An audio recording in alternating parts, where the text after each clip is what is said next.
bagruphano lanma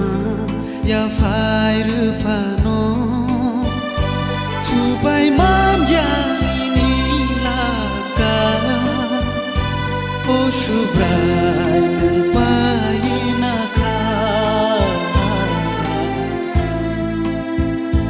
besha be bagruphano lanma ya fairufano subai manjani laka o subrai paina kha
besha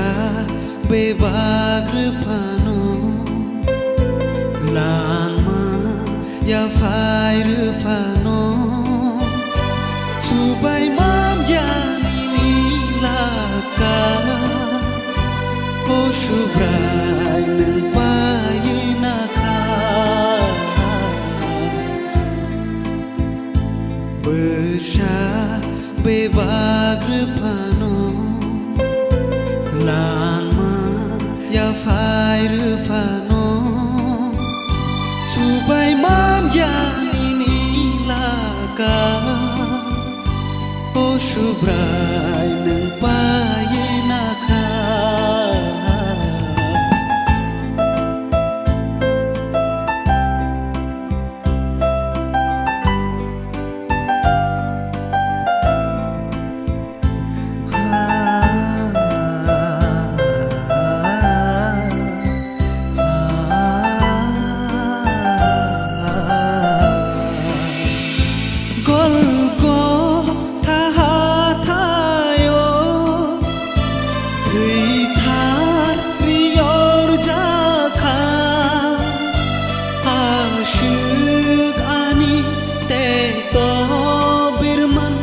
Ruzuina khashago